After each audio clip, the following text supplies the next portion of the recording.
see if I sit down. I just don't like standing too much.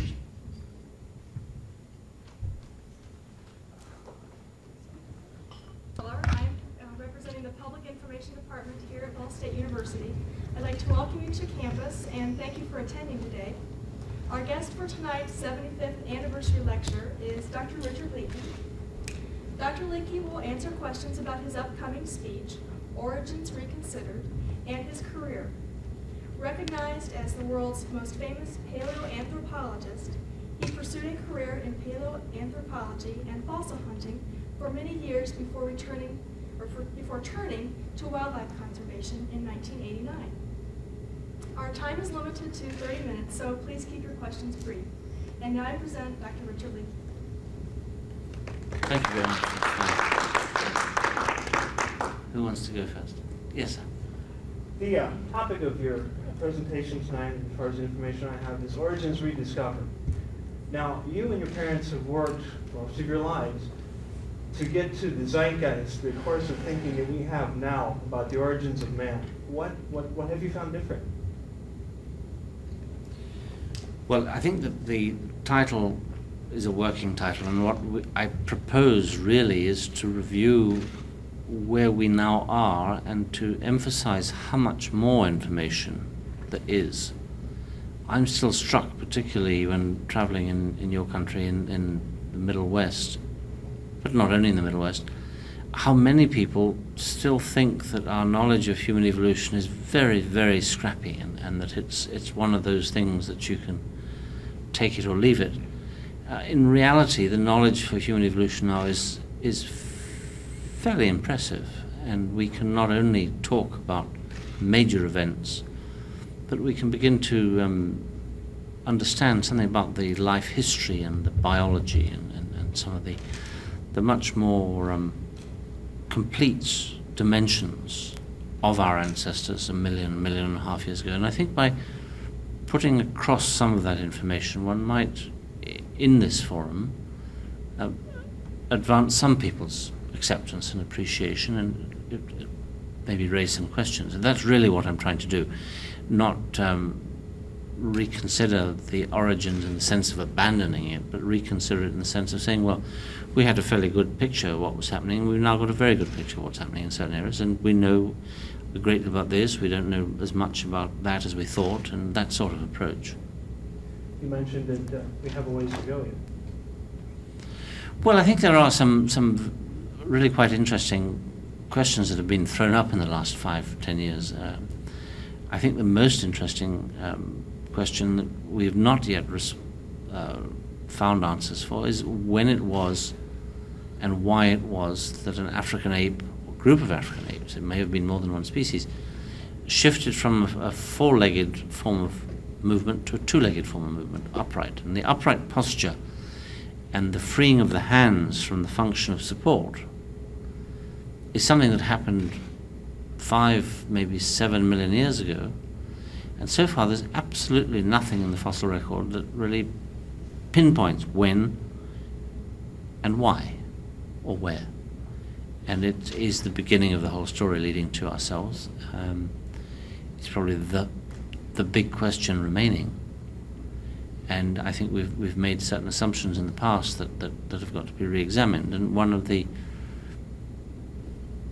curious things, well, not curious, I suppose, but the people studying DNA, mitochondrial DNA and other DNA studies have long held the view that we separated from the apes 4 to 5 million years ago. There's been a big argument between paleontologists and them. I think the answer is, really, the question should be, did we actually separate from the apes? Or are we looking in the fossil record not so much at a separation, but at something much more specific, related to, in evolutionary terms, to a shift in diet, which should be reflected in the change in posture and the freeing of the hands. Yes? You recently resigned from the Kenya Wildlife Service. It was in January, right? Could you tell me what the circumstances were that led you to resign? Well, basically I didn't resign. What I did was offer to resign if it was appropriate to do so. I have not resigned, and I am currently the Director of Wildlife in Kenya. The circumstances that led to it are fairly complex, but related to what I considered a withdrawal of the mandate I had been originally given, where I was assured there would be no political interference in the program that we were running. And there appeared to be a change in the agenda, and there was political interference taking place. And the task before us at Wildlife is so enormous and so complex that we can't have political interference. And it was on a point of principle that I offered to resign. So you didn't? I have not, but my offer has not been accepted nor rejected. So there's a certain sense of uncertainty at the moment as exactly what's going to happen. And in the next week or so, a decision will be taken. And until it's taken, I'm reluctant to say a great deal that could be misconstrued at home as to what things are going through my mind. So I'm hesitant to answer that question more precisely than my rather roundabout monologue. A decision is expected, say, in a week or so? I believe that the decision as to whether I go back or don't go back to wildlife management will be made within the next 10 days. What are your feelings about that? Are you hoping that you can go back? I hope the right decision's made. You'll understand. Yes. Your efforts at fighting poaching of elephants in Kenya have been fairly successful. What more do you feel can be done to help stop poaching in the future?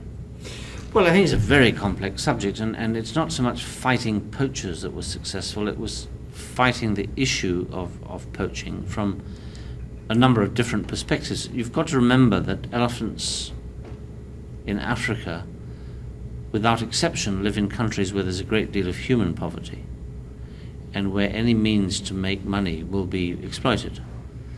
If ivory has a very high value attached to it on the official and unofficial markets, people will exploit it. And what was happening was that elephants were being killed in very large numbers to sustain a relatively few middlemen who were employing large numbers of poachers, but there was a sort of industry around this high-priced commodity. As long as the price remained high, you could go on fighting poachers and putting them in jail and all the other things that you could think of. But the trade would continue because of the poverty, and so the approach that we initiated was to try to change the value of ivory and make ivory a no-value commodity. It had been selling for $150 a pound in 1988-89. Ivory today on that same market is probably $40 a pound, and the poacher used to get $40-50 a pound and is now getting maybe $5 a pound. Well, at $5 a pound, ivory is no longer the easiest way to make money. There are other ways you can make money without having to trek miles into the bush and face game rangers who are armed and all the difficulties. So I think it's the change in the price of ivory that's been the most successful thing. And as to what is the most important thing to do in the future is to keep the price low. We cannot go back to trading in ivory, because once we do, we'll lose them. Yes. So how did you go about that? I think the majority, it was a public relations exercise, principally, and the predominant purchasers of ivory were people who never really put two and two together and didn't understand that by buying ivory they were supporting the legal trade. Most of the ivory trade, something that said, I've been to an exotic place, I come from the state of Indiana, a brooch or a pair of ivory chopsticks. Their dinner guests would say, oh, where'd you get? And by making an issue, a lot of people said, we don't want to have any ivory. And people stopped buying it. Turn the thing 180 degrees, and if people stop buying ivory, then the price comes down. That's really how it's done. I don't know how it turned out, but what they did was to study blood chemistry, find out when the female is most likely to conceive and have artificial insemination. What would be your opinions about such an attempt? About such Cycle of elephants is fairly well known, and basically you don't need to collect blood. What you do is to pick up the cycling. You want to study the hormone levels, and you can do that by simply collecting urine and the zoo animal. That's quite easy. Breeding elephants in captivity can for artificial insemination to increase the numbers of elephants, but we're looking at elephant cycling with a view to introducing some form of contraception. And we're much more interested to see if we can't interfere with the wild elephant's reproductive cycle so that we can take female elephants out of reproduction and thus avoid overpopulation and thus avoid the horrendous prospect of having to kill large numbers of elephants when there are too many for the restricted range. So the work that was being done here on the whole physiology of the elephant vis-a-vis cycling was of interest, and indeed we had contacts over it because we're looking at it from the wild elephant point of view, but with a totally different end purpose in mind. What we're looking at is an immunological approach to contraception, not the sort of rubber industry approach. I thought I'd correct that impression in case anyone got it wildly wrong. Yes, you were going to ask a question? I'm just curious what your goals for the future are, if you continue on as director, or if you don't continue on as director. Do you have any goals that you'd like to? Well, I have many goals, and whether I stay on as director I wouldn't stay on for the rest of my life, because I don't think anyone should stay in one job too long. So what I would hope for wildlife is that Kenya's wildlife program can be self-sustaining, that it'll have enough money coming into it through its efforts to ensure that no species become extinct in our country, and the parks and protected areas remain well managed and effective as tourist destinations without degradation coming from overuse. As for my own goals, I think they're really related to remaining happy. I see no point in living if I'm not happy, and I want to go on living for a long time. So whatever I do must be designed to make sure I'm happy. But they could go into all sorts of things. I want to grow grapes and start a successful vineyard. I want to run a restaurant. I'd like to go to Antarctica. There are 101 things I could tell you that would make me happy. How is your health since your accident? Well, the part that was diseased they cut off, so I'm fine. It was my legs that wouldn't heal, so they chopped off the lower ends of both. And I'm fine. I've got below knee amputations, and it's 4 months and a week since I started walking on artificial legs, and I've no sticks, no canes, and I'm more or less back to where I was. It's not quite the same, but there's some things that you can't do. I used to get a lot of pleasure out of touching other people's feet on the table, particularly if they're attractive ladies. I can't do that anymore. Little things in life have changed. Shocked you, didn't I? If you don't laugh, you cry. But no, my health is very good. Yeah, no problem. I'm doing everything I was doing before now without problem. Dr. Leakey, in your writings, you stress that man in the past has exploited his environment and caused extinction then of beings as a consequence of that pattern. My guess is that you see your role now in life as, in various ways, calling attention to the fact that abuse of an environment will cause definite repercussions that may harm the human species. Is that correct?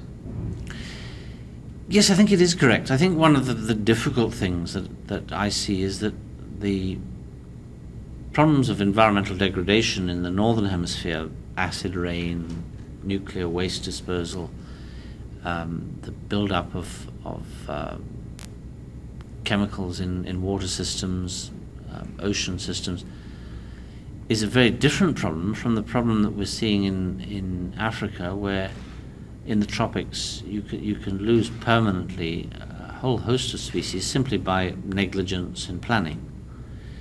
The West, I think, has demonstrated very clearly that you have the resources, if you have the will, to turn things around. And there are rivers where you now get salmon where 20 years ago you would probably died if you fell into it, and now you can now fish there. There has been a turnaround in successful affluent societies. Where there's a political will, you can regenerate quite impressively habitats and systems that were there before. In the developing countries, it's not that way at all, and it's really a question of trying to alert the world to the problems, because it's inconceivable that a poor country in Africa will be a poor country 100 years from now, 50 years from now. Presumably they will get their act together and find ways in which they can control their population growth, develop resources, give people education, build up a standard of living that is compatible with human expectations today. Then they will want to turn around systems. But in the tropics, some of these systems will not be possible to turn around because the species will have long since gone. And we have to find a way to pay for conservation where the people who own those species can't pay for it at the moment. And we've got to do it in a way that's not patronizing, that is not sort of neo-colonialism, and is sensitive to the ultimate aspirations and needs of the planet, as well as the various component human populations in it. And it's a much more complex thing, I think, than we saw with the Rio declarations, where sustainable development is the answer and we all march forward in tune. We can't march forward in tune because we're not equal. We don't have the resources to do the same things. And it's I think, a very interesting and important problem for the remainder of this century as we approach the third millennium, to see how we can do this. So a lot of your focus is really calling attention through the press, through the media, to bring about public responsibility, especially for an environment in Africa where there is the tendency then to exploit and to ignore in the West. Well, it's one of the things that I think I have to do, yes. I think the press are extremely important, and I think it does pay to give time to trying to get the message through the media to a wide number of people on the basis that they understand it. It's not the only people that one talks to. One also, I'm spending a lot of time talking to politicians and government people, trying to put across the same ideas at a slightly different level. We have time for one more quick question. You have it, sir. You've spent a lifetime out studying the evolution of man, humans past. Have you ever been tempted to think about the future evolution of man? Well, fortunately, the evolution of man, in the sense that you're using it, is not something one needs to think a great deal about because it won't happen. It is a curious paradox, but for evolution to occur, you need relatively small populations that become isolated for long periods of time, so that any natural variation within the genome can respond to the dynamics of the environment, and then you get a successful development that works and sort of comes back through the parental system. With a population of 4 going 5 billion, and with no prospect of any population being isolated for more than just a few years at a time, the gene flow through the species is such, so rapid, that evolution in the sense that we have seen it in the past 4 million is just simply not going to happen. You're going to see development, you're going to see change. The only way you could change the physical structure of the human now is not through an evolutionary process, but by a breeding process. We produce horses that run faster than others, and dogs that have long bodies and short legs. There has long been the capacity to change humans, and in fact it's done culturally, where traditions imply that certain people marry certain people. That's all breaking down, and you're getting much more of a homogeneous species. So I don't think we're going to see an evolutionary process in humans, again, unless the totally unthinkable happens and you do eliminate 99% of it, and with a highly charged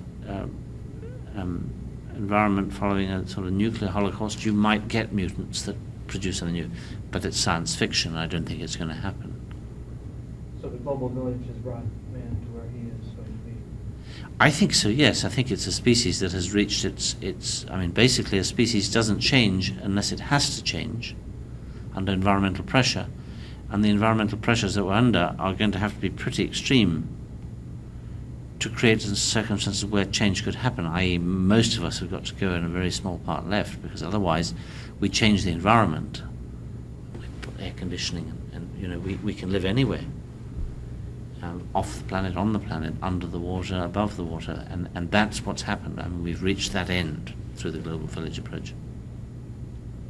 Curious. Probably very sad. Well, thank you very much.